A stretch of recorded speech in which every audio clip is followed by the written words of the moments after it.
Hello Jehovah's Witnesses. Guys, thanks very much for watching my video. Ex-Jehovah's Witnesses, I mean. How many Jehovah's Witnesses really watch this? Get that Warrior 1001 guy every once in a while, but that's about it. Guys, thank you for watching. I made a video a minute ago saying I was up to 550 subscribers and I was very pleased. And thank you very much. And then I looked and it's 551! This is brilliant. Really pleased. I'm going to tell you a funny story first before I start this video. My daughter came running into, this is true, came running into the living room yesterday, and she's screaming, "Daddy, Daddy, Daniel's done a poop on the floor." And I was horrified, but as a parent of young children, not at all surprised and not that disgusted. So I went outside to the back room to survey the damage and looked, and to my relief, I found a piece of long forgotten semi-melted chocolate instead. So my 7-year-old daughter was looking on in horror, and I decided what I'd do is I picked up the piece of melted chocolate with my bare hand as she watched in horror, and then I gave it a quick lick and then bit a chunk of it and went, "Yeah, definitely poop." And honestly, some of you are friends with me on Facebook, but I already posted this. The sight of my daughter running away screaming while trying not to gag will make me smile until the day I die. It was well worth it. That said, I just thought I would share. Okay guys, this is a thread about something different and I think you might enjoy it. I hope you do. I did. Courtesy of Tim from Beyond the Veil of JW.org, and it's a bit of a happy one because there must have been something good while we were Jehovah's Witnesses. There must have been, wasn't there? Must have been something good. So I'm going to point out some of the ex-Jehovah's Witnesses are going to point out some of the few good memories they had as Jehovah's Witnesses.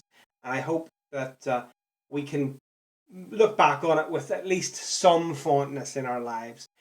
When I was lucky enough to do a radio interview about the Jehovah's Witnesses, I said that yes, there were good times, but nothing that couldn't have been achieved easier, with less trouble, and in more meaningful ways if we hadn't been part of the Jehovah's Witnesses. But there were good times nonetheless. So I'm going to review some of those with you.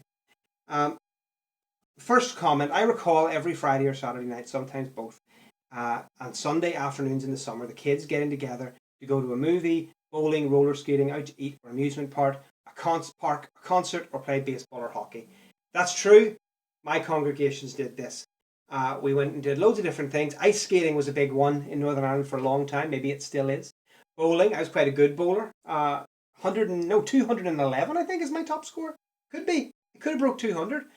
Maybe not, but I think so. And a lot of Jehovah's Witness kids did that. The problem was that they were constantly under threat of being banned because the elders didn't like it, and especially the circuit overseers constantly hated it, and they did rail against it very frequently. What do we got now? I was allowed to keep all my birthday and Christmas presents I received as a child from unbelieving relatives, which helped me immensely. This way I was able to converse with kids in school the day after Christmas and say, I got a new bike or a new wagon, any new toy, and then we were at least talking about the same thing. Okay, I think that's a brilliant thing.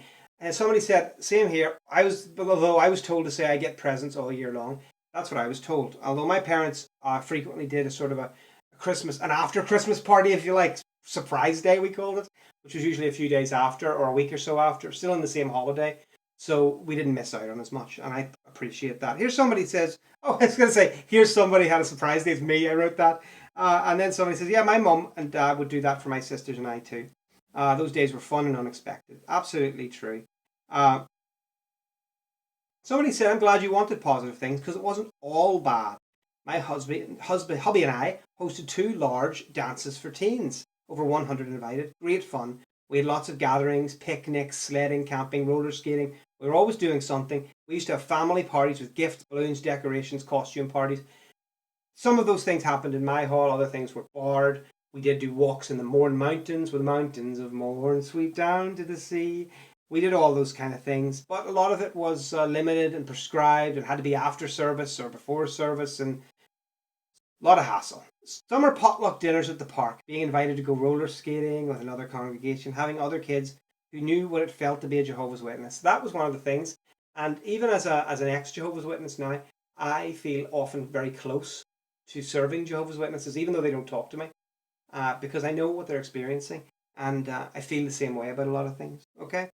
Um, I personally remember a dance we all went to, and during a song by Chubby Checker, the elders came into the crowd and removed the sisters who were doing the twist, claiming it was conduct unbecoming a Christian. No, I don't remember anything those bastards didn't destroy the youth. Nothing. That's a fair point. They were always looking out to stamp authority on things, weren't they? Now we're getting a bit worse here, but it says I was once counselled by an elder for doing the twist. He said it was a fertility dance, and it could work the brothers up into a sexual frenzy. Lol, I was 50 at the time and overweight. That is so hilarious. That is brilliant. I'm trying to lose weight. I'm trying to lose weight because actually, I don't want to tell you this, but I got suspected of having a mini stroke last week. A TIA, I think they call it. It was not nice, and it was a bit of a pain in the ass, but I'm better now, and now I've got to start getting fit. I'm on aspirin. Woo! um, every summer, my mum would throw awesome parties in the park for all the witness kids. She was a nice lady. Everyone loved them and looked forward to them every year. We would also have slumbered parties where we would dress up as our favourite Bible character. I'm sure somebody wanted to dress up as Satan. I bet you J.W. Fairy Tale would have dressed up as Satan. I bet you he would. All that kiss makeup can't go to waste, can it? Dear me. Okay, here's cool. If somebody said, but these are normal activities that everyday people do. We also had these occasions and we were made to think that we were united and special because of them. But you weren't. That's a fair point. Just join a sports club and they'll all have those things. Okay. I love reading that so many congregations did things just for the JW kids, trying to make life normal. That's what it was. I was born in, me too, and I remember only a couple of gatherings. Yeah, probably 10 in my time, like my years in. My older brothers and sisters had and went to a few, but by the time I went along, we didn't have many young people my age, and that's been a while ago. Yeah, that's sad. That's unfortunate.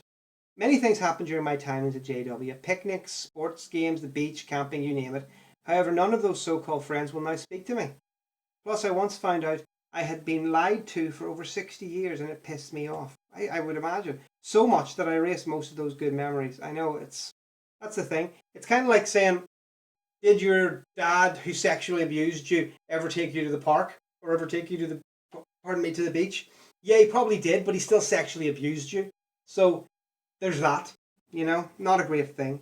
Another person saying we had a lot of picnics. That's good. We went to roller skating, bowling, go to the mall, have picnics. We did the twist and nobody ever said anything.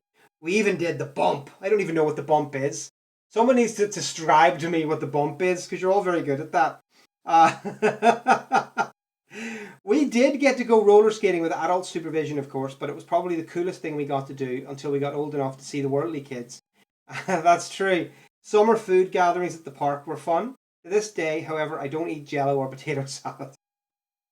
Okay, here's somebody, yeah, roller skating. We didn't have a roller rink over here, but was ice skating. Although I remember one time, a friend of mine, a guy called William, he tried to arrange a party. I mentioned this before, but it was going to be a formal. We were all going to wear tuxedos and stuff.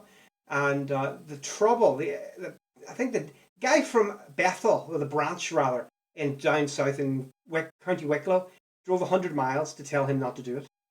And even when he was shown the article saying, you can do it if you want to, just supervise it well, he said, yeah, but don't do it. They did it anyway, to their credit. But so much hassle over the back of it. Speaking of relatives, my worldly but very kind mother-in-law respected our no Christmas gifts for the kids policy. That's so sad for her. But every summer she would always take the kids shopping.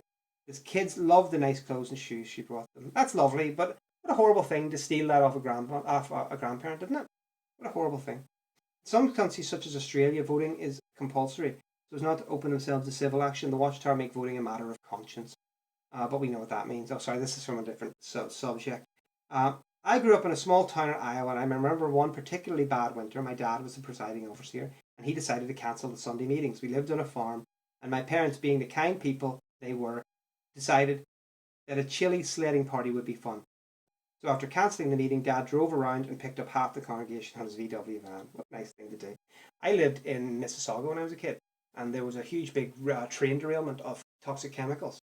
And we had nowhere to go and no one to go to. So we actually went to the assembly hall, which is near Mississauga, and they put us up in the first aid room overnight. And the man who was looking after the first aid room was also a musician who wrote "Keep Your Eyes on the Prize." So that's my story. But they treated us well on that occasion. So fair play to them. I'm sure if he'd have waited and phoned Beth of Brooklyn, they'd have said, no, can't have them in. Put them outside in the car. There we go. I have fond childhood memories of skating, playing softball, picnics with the whole congregation. I felt it kept me safe when I was growing up from bad stuff. I didn't get involved with or drinking or serial killers. Yep, the serial killers. I've got to watch out for them. Well, guys, listen, I'm only putting this up because I don't want you to constantly think of all the negative stuff. There was good stuff in our lives. It wasn't worth the sacrifice, that's fair. But at least it's worth remembering in this one small video. Thank you very much. Once again, I appreciate all the people who like and subscribe. I appreciate all the comments, positive and negative, and thank you very much for viewing. It's been very kind of you. Thank you. Bye bye.